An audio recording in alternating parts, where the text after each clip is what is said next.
Hello and welcome. It is another episode of the Peak Signing Agents podcast with me, your host, DVO, Derek Van Otten from Peak Signing Notary Service out of Utah. And I am glad to be back with you on another episode where I'm helping you become the best notary and signing agent that you can possibly be. I'm curious, how do you usually take in the episode?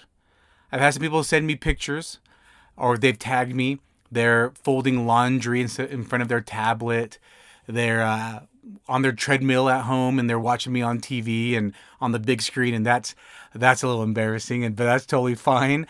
And some people take pictures of their car dash that they're listening to the episode while they're driving to an appointment. So I'm always just kind of curious, how do you normally consume the episode? Go to YouTube and comment if you could, please. And while you're there, if you haven't yet, I wouldn't mind a subscribe, because I am coming to you every week trying to give you valuable information as a notary, as a signing agent, as an entrepreneur, and as a basic great human being. So I hope you are enjoying it. On this episode, if you can guess probably by the name of the episode, I am talking about the disbursement page, the disbursement form, because I see a lot of notaries take liberties on this page. And I say take liberties as in they just kind of write all over it.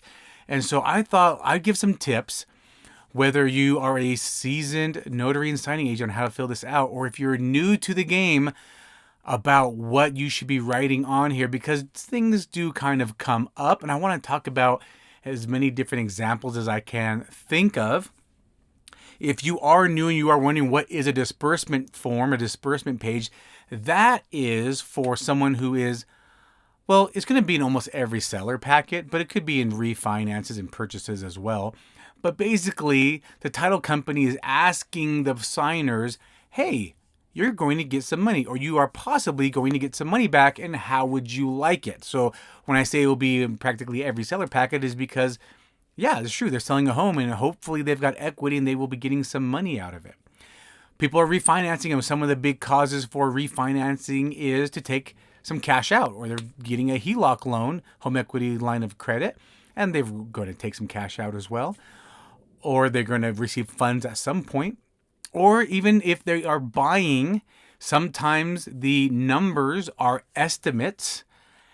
Maybe it's an estimate of how much the property tax will be, how much their home insurance will be, how much their underwriting fee may be. And maybe the lender is already anticipating giving some credits.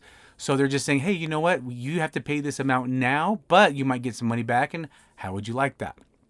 So I thought I would share with you some examples. And like I said, some of the liberties I see notaries and signing agents taking on this form, and maybe what to do and what not to do. So let's talk about it. Most of the time, the people with this disbursement form can receive their money in one of three ways, I'll say. One is going to be in the form of a check. Another is the form of direct deposit. And the third being a transfer. Let's just talk about the last one first. A transfer. So let's just say me, hey, DVO, you live in Utah. You're selling your home and moving to Colorado. So I have a title company in Utah I'm working with on the sale. I have a title company in Colorado that I'm working on for the purchase. And maybe I've got some great equity in my sale, so I want to transfer all of that money to my new home purchase so that my payment and my balance are smaller. That is what a transfer will be. So if you're kind of curious, if you're new, or maybe you've seen transfer and you've never experienced anyone doing a transfer, and you're thinking, I wonder what that is. That is what a transfer is. A transfer is transferring from your file of your sale to the file of your purchase, or of the signers, I should say. And usually, speaking of file, they do want that file number on there. So I hope that helps understand that, because I'm talking about signing agent forms here, notary forms here. I hope this helps and makes sense. And if you're curious, please reach out, because the amazing Peak signing agent Nikki recently reached out to me, because I did a recent episode about the 1099-S forms and where to put mailing addresses and EIN numbers. And she asked, can you give me some examples of that so I can see? And I sent her 2 examples. She goes, oh, that will help a lot. I'm like, you are a peak signing agent because you are asking for exactly what I'm talking about. So bravo to you, Nikki. Anyway, let's keep rolling. That's one way. The other way is check. So they can have a check mailed to them or overnighted to them, or they can pick up a check. That's usually the options when it comes to a check. And I just if they choose to pick up a check, I just let them know, okay, they will call you when the check is ready, because the majority of title companies can just print checks right there in their office, and they'll call the person, the seller, the signer, whoever it is, and just say, hey, the check's ready for you. Let us know when you want to come pick it up. So that I just let them know. They'll call you. Don't just, because some people might just want to show up after work or before work and it's not ready yet. So I let them know, all right, you want to pick up a check? No problem. They will call you when it's ready. So they will call when it's ready. The other option is to mail it or overnight it. Now I will tell people this. Well, they should not use a P.O. box. Usually, title escrow companies do not like when people put a P.O. box down for the mailing or forwarding address. They don't like that, and they might not accept it. They might have you, or they might just call back the signer and just say, hey, what's your mailing address? I cannot send it to a P.O. box. So as a peak signing agent, I'm telling you that if they are writing, or if they are going to write a P.O. box, I'd say, I strongly discourage you from doing so. They usually don't like you using a P.O. box. And now I'm sure if they use P.O. boxes, that is not the first time they've been told that. But that shouldn't be news to them. A lot of places don't like using P.O. boxes. So I just say, I discourage you from using a P.O. box. They usually want a physical mailing address. You can write it down if you like, but they might call you back and just say, hey, we need to send it to a physical mailing address. So I'm trying to avoid that delay for you by just asking you to please put your mailing address. Now, I will say this caveat to it. There are some rural areas that will only be able to use a P.O. box. Now, they do have a physical address. But when it comes to mail, it has to go through a P.O. box because it's in a rural area. And the post office will just go to a box and literally put everyone's mail in that, side of the mountain, whoever lives there. Whoever lives in the area, they only go to one box and just put everyone's mail in there. Similar if you've ever been to like an apartment complex where the post office doesn't go into every apartment, drops off everyone's mail. There's usually just a box where they just go in and put everyone's mail in that box. It'll be very similar to that. That's going to be a P.O. box in maybe a rural area. So if that is the case, though, I say, okay, I understand, because that is usually the only way they'll take mail. So I just have them write that on there. And then when I do my, as the notary and signing agent, when I do my completion report or my completion email, I do say the signers had to use the P.O. box for their mailing or forwarding address because they are living in a rural area, and that is the only way that mail will get there. Usually title will be fine in that circumstance. But like I said, I do see a lot of notaries take liberties on this page, and they'll write all over it. And they'll say, must use a P.O. box, or they don't have a mailing, they just write all over this page. Now, this page is the disbursement page. So this is not one of those deal breaker pages that must be completed properly for county recording or has to get notarized. Sometimes this page does get notarized, but not a lot of times. And so I just refrain you notary and signing agents from taking liberties of writing all over this page. And I'll give some more examples in a moment. But definitely when it comes to overnight shipping like FedEx or UPS, they really cannot use a P.O. box from my understanding. It does have to be a mailing address. So anyway, that is the second option. So again, the first option is they're transferring it to a purchase or a new home purchase. The second option is a check being picked up or mailed in some capacity to them. And the third option is getting direct deposited. And when I say direct deposit, I'm talking ACH or wire. So let's talk about this, because this is where I get a lot of questions. And again, a lot of liberties written on the page that I want to help you avoid. Because people will ask you, what's the difference between ACH and wire? What is the difference here? And I just say, well, I'll just start off by saying this. ACH and wire are the same thing in the capacity that it is a direct deposit. It will go to the bank account that you designate. And I will give some tips here of what I do tell people to kind of help them through the process. But I will say this. It is a direct deposit in capacity. The difference is this. An ACH is done in a batch, meaning everyone that's getting paid that day will all be sent the direct deposit at the same time, and it's going to be maybe at the end of the business day. A wire is they are just wiring just your deposit and no one else's at the same time. They're just focusing on sending your deposit, and it usually might come a little faster. It might just come anytime that's ready. When the contracts and the agents say, yep, we're good to go, it's clear to close, it's final, it's done, they'll just immediately wire the money. Otherwise, everyone else's, if it's clear to go, they'll just do everyone's in a batch later, maybe at the end of the day, for example. So a wire could be faster, or they might do a wire at the same time as everyone else. Now, I say in generally speaking, they will do the same thing. ACH and wire will do the same thing in the aspect of direct depositing into the account that you designate. But it's just asking how you want to receive it. So do you want it in a batch maybe at the end of the day, or do you want it wired right when it's ready to go? They'll wire it to you. And I do tell people, just know this, it also depends on your bank. Your bank might charge you for an ACH, or they might charge you for a wire. Usually, I do say this, I'm not saying, I don't know what your bank is, who your bank is, or what they do, but usually speaking, there are no fees for ACH transfers, but there might be one for a wire. Again, the very first page I ever do when I am doing a packet is I do the settlement statement and closing disclosure. And from that, I should know if they've already included the wire fee. So the title company, in their title charges, they might have already put a wire fee and charged $20 or $25 on there. So if they are thinking they're not sure if they want to do ACH or wire, I might say, well, you've already paid for the wire. Might as well just put wire and you'll get it instantly and faster. We just need your bank information there. So I look at that and I already know if they've already been charged for it.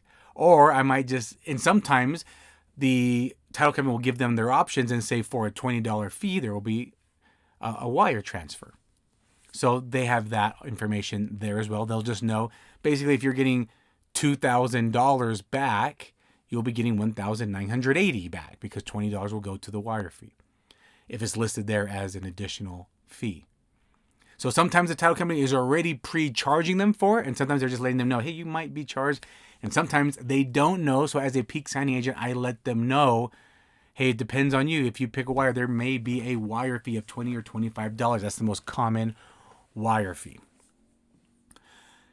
So that's what I tell them if they ask for the difference between an ACH and a wire. And now people do ask me, is there one that's more safe than the other? Meaning, if I get it direct deposited or if I get a check sent to me, is one more safe than the other? And I say, well, I will say this. A lot of people say, because I don't want to make recommendations, but I literally have said many people say they don't trust checks going through the mail.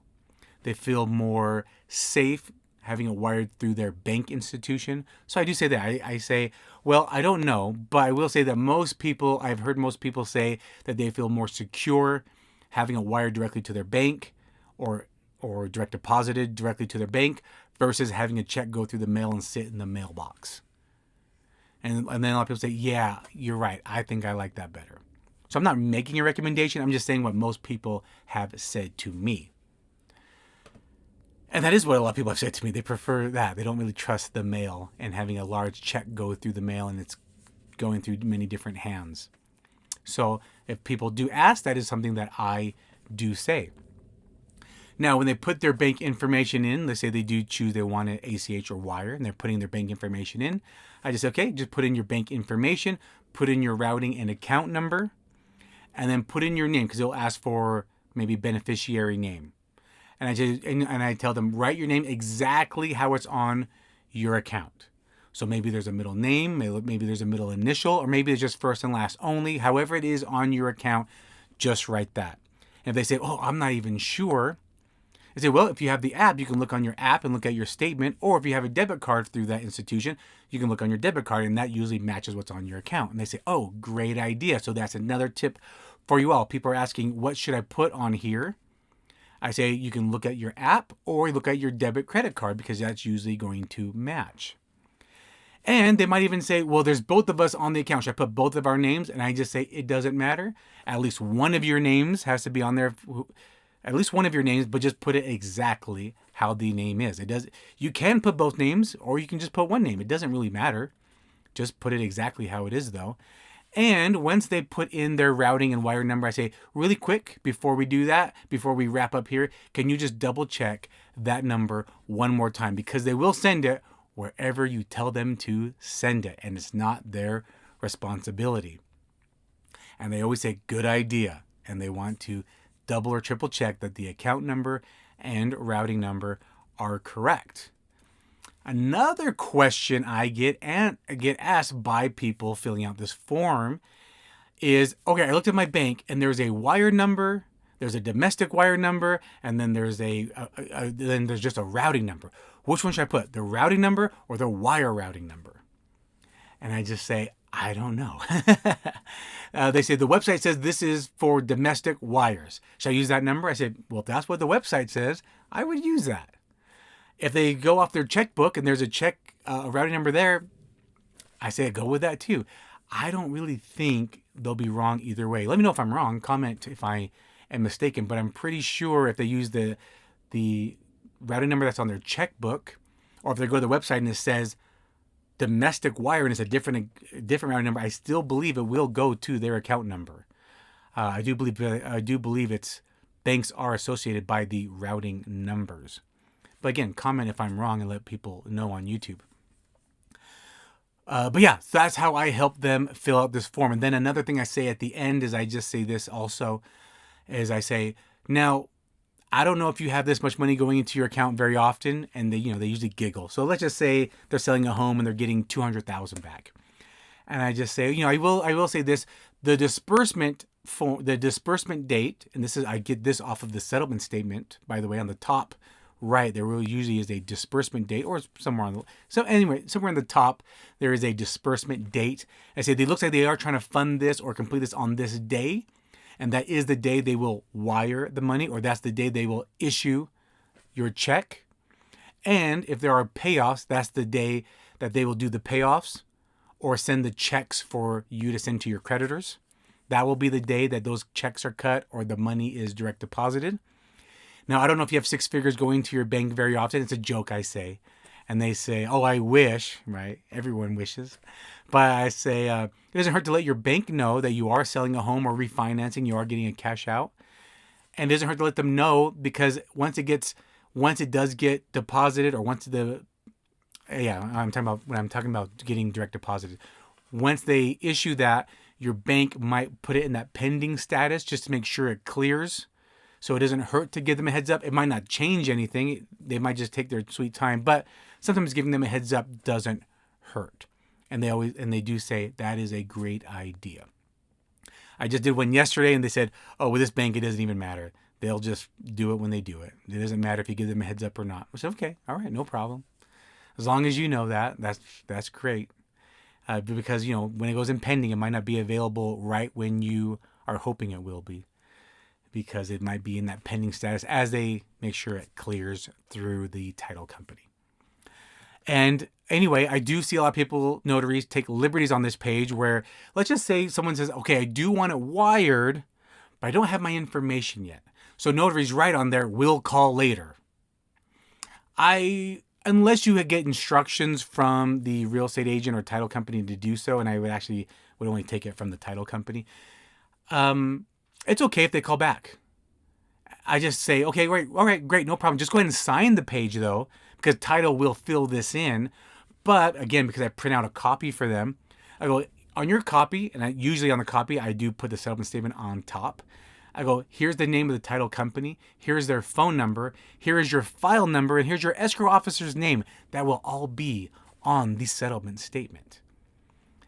So I just say, here's the title company, here's their phone number, here's your escrow officer, ask for your escrow officer's team.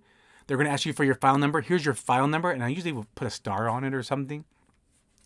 Go ahead when you have your wire information, your routing and account number, and the name exactly how it's on your account. When you have that information, call them. They'll ask for your file number. Call that your escrow officer's team and go ahead and give that to them, and they'll write that in for you. That's totally fine. But I wouldn't write over on the page unless you got instructions to do so. I wouldn't write on the page. I do see a lot of notaries take liberties of writing on this page. So I would just, and when you do your completion report or your completion email to whoever hired you, I would just say, all right, we're all finished. They didn't have their bank information on hand, but they do want it wired, so they will call back and provide that later. I let them know. That's why it's blank. That way they know why it's blank. They're not surprised. Like, you didn't fill this in, because I do see this form not filled in a lot of times. And me and my schedulers have to call the notary and say, hey, we noticed that they didn't fill this in. Is there any reason why? Oh, no, we just signed it because we just signed it. I didn't get their bank information. I'll say, well, you need it. If they want it wired, you need that information in. Or if they want it mailed, you need to know the mailing address. We need to have that written in. I do see, I wouldn't say a lot, but I have seen it quite a few times where notaries didn't have anything filled in. We call them on it, and they didn't have any reason why. They just didn't do it. They didn't have them fill it in. So make sure this page is filled in. Or let's just say they're buying a house. This is a great example of it, where the notaries didn't have them fill it in. They're buying a house. They're only wiring money. They're not receiving any money. And I do tell them, well, have them fill it out anyway, because you never know. Because maybe the lender is, again, anticipating a credit. Maybe the agent is going to waive some of their fee and they're going to get a credit, so they are getting money back. Maybe somewhere down the line they do expect them to get money back. So I do have them fill it in. Now, I'll tell you what I do if it's a purchase and they are, wiring money. They don't even anticipate receiving money. They say, I'm not expecting to get money. I would say, you know what? Then definitely let's not do a wire, because there may be a fee for a wire, and maybe you're only getting $12 back. Hey, $12 is $12. By law, title cannot keep it, even if it's 2 cents. They have to send you a check. Yes, the title company will spend more money in printing the check and the postage to send someone a 2-cent check, because by law, they cannot just hold on to extra funds. They have to do a refund, and they don't want to be liable and pay a ton in fees. They'd much rather just pay the postage and the check printing fee. They'd much rather do that than get fined. All right. So yeah, they will send a payment out, even if it's 2 cents. I've had that happen where someone said they had the wire instructions. Let's just say they had to wire $2,099. $2,099.41. They had to wire that. And they just said, we'll just wire $2,100. Well, they're going to get that 9 cents back. All right. They're going to, or whatever example I gave. I already forgot what number I said. Whatever example it is, whatever they have overpaid, they will get that sent back to them. Even if it's pennies, it will be sent back to them. Okay. So have it filled out no matter what. Have them fill it out and sign it. But if they're not anticipating anything, I do tell them, you know what? Don't put a wire, because the wire fee might eat up all the money anyway. So just put your mailing address and they'll just send you a check if they have to send money back to you. And I always emphasize the word if. If they have to send money back to you, how would you want them? All right. Okay. So the other thing is, let's just say it's a split signing. It's John and Jane Doe, and they're in 2 different states for whatever reason. One's on vacation, one's out on business, whatever. And so notary number 1 meets with John Doe. Maybe he's out on business and he's in another state and he's signing the page, and you the notary, you're there, say, okay, how would you want your money? He said, well, we want it wired, but I don't have the bank information on hand because I'm here on vacation or I'm here on business. So my wife Jane, she'll fill that out with the other notary, or when she goes to the title company to sign. So Jane will fill that in. And then again, I see liberties where John Doe or the notary write in there, Jane will fill this information in. Just leave it blank. You don't need to write that on there. Yes, we get it. She'll fill this in. Just have him sign it and then the other person will get it filled in. You don't need to write on this page. This is what I see a lot of people do. Now, again, I would let the signing service or title company know, all right, hey, by the way, they signed the disbursement page, but Jane Doe will fill it out when she gets to it. And that's totally fine. That's totally fine. But I will say, let's just say I am the first notary. I'm meeting with John Doe.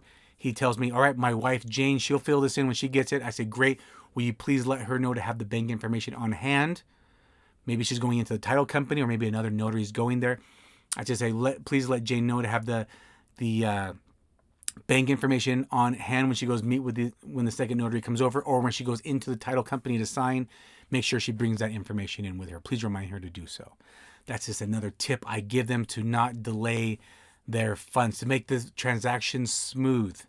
They will appreciate you for doing so. A peak signing agent knows how to walk through this document to make sure it's filled out properly and completed to go smoothly for everyone, and to go smoothly for yourself so you're not hung up on this page. Because I will say this, when I am confirming the appointment, let's just say I know it's going to be a refinance, or I know it's going to be a sale, I do tell them, I would say, okay, hey, just to confirm, we're meeting at this location at this time. Is that correct? Are you the only one signing, or is it going to be you and someone else on title? I just get all that confirmed. Say, by the way, I did know this is going to be a sale, or I do know this is going to be a refinance. I don't know all the details of the transaction, but I will say this. A lot of times when people are selling or refinancing, at some point they are getting some cash back. So if you do want a direct deposit into your account, please have your bank information on hand. I do request that. I'm not saying that every time that works and they do have it on hand, but a lot of times they do keep that in mind and they do have it on hand, and it does make the transaction go more smoothly. And I hope all of your transactions go smoothly. I hope you get all of the business that you can handle in your area. I hope nothing but success for you in your notary journey, because you are awesome. You are amazing, and don't you forget that, because you are going to win big this year. Keep being awesome, and I'll catch you on the next episode. Ciao.